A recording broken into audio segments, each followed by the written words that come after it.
తిరుమల తిరుపతి దేవస్థాన చరిత్రలో మనం అనేక మంది చైర్మన్లను చూసాం. కానీ బిఆర్ నాయుడు అనేటటువంటి ఒక గలీజు వ్యక్తిని చైర్మన్గా మనం చూడటం మొట్టమొదటిసారి.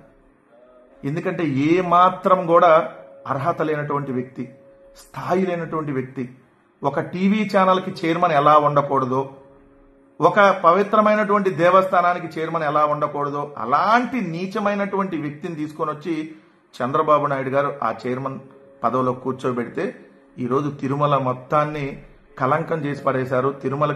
తిరుమల మొత్తాన్ని అపవిత్రం చేస్తా ఉన్నారు. ప్రతిరోజు అక్కడ అపచారాలు జరుగుతూ ఉన్నాయి. ఇతను చైర్మన్గా వచ్చినప్పటి నుంచి జరుగుతున్నటువంటి అనేక అపచారాలు. ఇతను చైర్మన్గా అయ్యేటంటే ముందు ఇప్పుడు చంద్రబాబు నాయుడు గారు తిరుమల లడ్డులో జంతువుల కొవ్వు కలిసిందని చెప్పి కొవ్వెక్కి మాట్లాడితే ఇదే ఛానల్ వీళ్ళందరూ కలిసి జంతువుల కొవ్వే కాదు, పంది కొవ్వు కలిసింది, చేపల కొవ్వు కలిసింది అని చెప్పి ఇష్టం వచ్చినట్టుగా దుర్మార్గమైనటువంటి ప్రచారం చేసినటువంటి వ్యక్తి ఈ బిఆర్ నాయుడు. అర్ధరాత్రి బూతు బొమ్మలు, బూతు షోలు, సెక్సీ సాంగులతో మిడ్ నైట్ మసాలా నడిపేటటువంటి ఈ ఛానల్ వ్యక్తిని తీసుకొని వచ్చి పవిత్రమైనటువంటి స్థలం 140 కోట్ల హిందువుల ఆరాధ్య దైవం ఉన్నటువంటి ఆ తిరుమల వెంకన్న స్వామికి చైర్మన్గా నియమించడం అంటే ఇంతకంటే దారుణం ఇంకేమైనా ఉంటుందా? ఇతను వచ్చిన తర్వాత అనేక అపచారాలు, పైన కొండ మీద బెల్ట్ షాపును పట్టుకోవటం, పైన కొండ మీద కోడిగుడ్డు బిర్యానీ, పైన కొండ మీద ఏదైతే అన్యమత ప్రచారాలకు సంబంధించినటువంటి రింగుల్ని అమ్మటం, ఈ గోవులు చనిపోవటం, సో ఇలాంటి దారుణాలు ఇక్కడ జరుగుతూ ఉంటే ఏదైతే భోజనంలో జిర్రి, ఇలాంటి అనేక అపచారాలు జరుగుతూ ఉన్నా కూడా తప్ప తాగి డైరెక్ట్గా కొండ మీదకే వెళ్తున్నా కూడా పట్టించుకున్నటువంటి పరిస్థితులు, ఇలా అనేక అపచారాలు జరిగినా ఎక్కడా నోరు మెదపలేదు ఈ గలీజు నాయుడు అలియాస్ బిఆర్ నాయుడు. ఈయన పవిత్ర క్షేత్రంలో కూర్చొని చైర్మన్ వీళ్ళ బోర్డు మెంబర్లు అందరూ రాజకీయాలు మాట్లాడతా నిరంతరం గోవింద నామస్మరణలతో మారుమోగాల్సినటువంటి ఆ తిరుమల క్షేత్రంలో వీళ్ళ బూతులు, వీళ్ళ గలీజు మాటలు, వీళ్ళ వెకిలి చేష్టలు, ఇష్టం వచ్చినట్టుగా బెదిరింపులు, అక్కడ పవిత్ర క్షేత్రంలో కూర్చొని వీళ్ళు చేస్తున్నటువంటి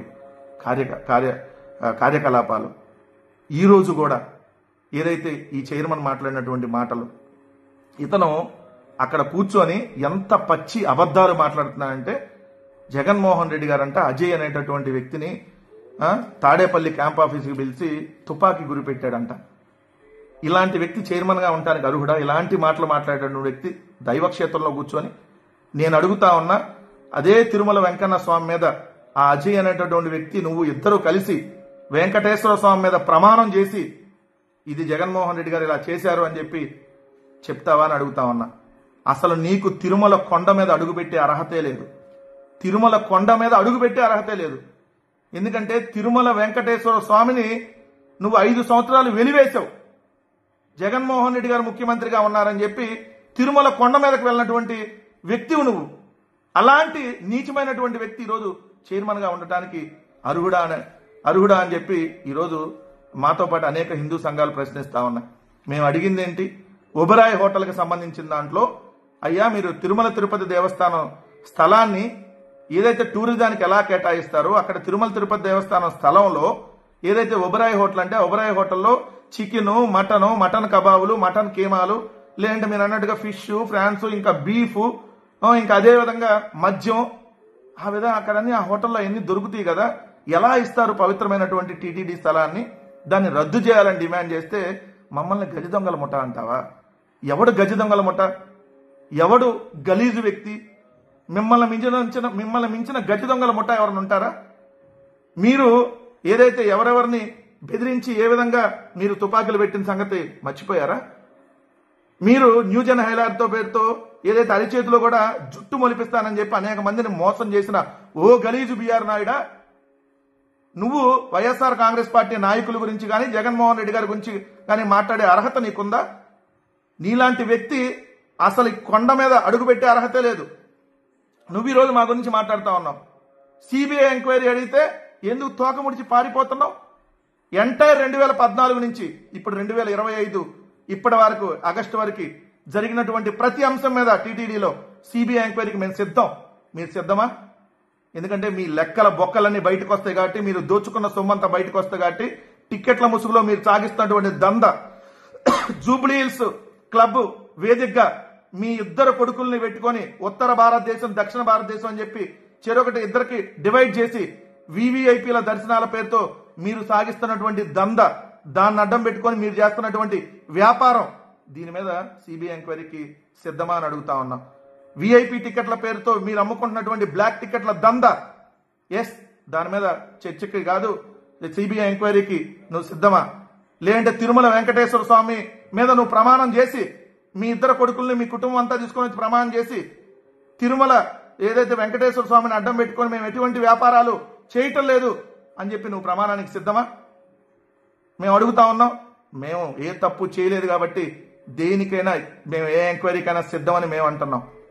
నువ్వు ఈరోజు మాట్లాడతా ఇష్టం వచ్చినట్టు నోటికి ఏదొస్తే అది అక్కడ పవిత్ర క్షేత్రంలో కూర్చొని ఇష్టం వచ్చినట్టుగా వెకిలి మాటలు, బెదిరింపులు, వార్నింగ్లు, నీ ఉడతూపులకి ఇక్కడ ఎవడో భయపడ్డు బిఆర్ నాయుడు. ఏదైతే నువ్వు చంద్రబాబు నాయుడు ఇద్దరు కలిసి, ఇద్దరు చిత్తూరు నాయుడు బ్రదర్స్ ఇద్దరు కలిసి తిరుమల దేవస్థానాన్ని పూర్తిగా అపవిత్రం చేసి పడేశారు. పూర్తిగా భ్రష్టు పట్టించేస్తా ఉన్నారు. తిరుమల పవిత్ర క్షేత్రంలో ఈరోజు మీరు మాట్లాడినటువంటి మీ బోర్డు మెంబర్ పనబాక లక్ష్మి మాట్లాడినటువంటి మాటలు, తిరుమల లడ్డు తీసుకొని వెళ్ళి ఢిల్లీలో ఇస్తే తిరుమల లడ్డు అంటే మేము తినం అని చెప్పి రిజెక్ట్ చేస్తున్నారని మాట్లాడినటువంటి మాటలు, ఇది ఎంత అవమానం దేవుడికి, ఇది ఎంత దారుణం. 140 కోట్ల మంది హిందువుల మనోభావాలను మీరు దెబ్బతీయడమే కదా. మరి ఇటువంటి వ్యక్తులకి ఈరోజు మీకు అక్కడ చైర్మన్గా కూర్చునే అర్హత ఉందా? 6గురిని చంపారా మీరు వచ్చిన తర్వాత? కనీసం మనిషిలాగా వ్యవహరించావు నువ్వు? మనిషిలాగా, మానవత్వం లేకుండా ఒక మృగంలాగా వ్యవహరించావు నువ్వు. 6గురు పోతే పోయారులే, పోయిన ప్రాణాలు మనం తీసుకొని వస్తావా? ఇది నువ్వు మాట్లాడినటువంటి మాటలు. నీకు ఈరోజు నువ్వు ఇష్టం వచ్చినట్టు అక్కడ కూర్చొని పేలుతున్నటువంటి ప్రేలాపనలు, పిచ్చి పిచ్చి వాగుడు ఎక్కడైనా ఆపే. చంద్రబాబు నాయుడు గారు, మీకు కూడా వైఎస్ఆర్ కాంగ్రెస్ పార్టీ తరఫున హెచ్చరిక చేస్తా ఉన్నాం. మీరు తక్షణం బిఆర్ నాయుడిని ఆ పదవి నుంచి తప్పించకపోతే ఖచ్చితంగా ఆ పాపం మీరు చేసిందే పెద్ద పాపం. ఇంకా ఆ పాపాన్ని ఇంకా అక్కడ కంటిన్యూ చేస్తే ఖచ్చితంగా వెంకటేశ్వర స్వామి శిక్షకి మీరు అనుభవించాల్సి తప్పనటువంటి పరిస్థితి ఏర్పడుతుంది. ఇప్పటికైనా ఇక్కడ ఆ టీటీడీ చైర్మన్ గా ఆ బిఆర్ నాయుడిని తప్పిస్తే తిరుమల పుణ్యక్షేత్రం పవిత్రత పెరుగుతుందని చెప్పి ఈరోజు అందరూ డిమాండ్ చేస్తా ఉన్నారు. హిందూ సంఘాలు కూడా ఈరోజు ఖచ్చితంగా డిమాండ్ చేస్తా ఉన్నాయి. బిఆర్ నాయుడు అనేటటువంటి వ్యక్తి ఇక్కడి నుంచి పోతే, ఈ టీటీడీ చైర్మన్ పదవి నుంచి వైదొలిగితే అప్పుడు తిరుమల పవిత్రతని కాపాడేటటువంటి అవకాశం ఉంటుందని చెప్పి ఈరోజు ప్రతి ఒక్కళ్ళు మాట్లాడుతూ ఉన్నారు. కాబట్టి ఖచ్చితంగా ఆ విధంగా జరగాలని చెప్పి డిమాండ్ చేస్తా ఉన్నాం.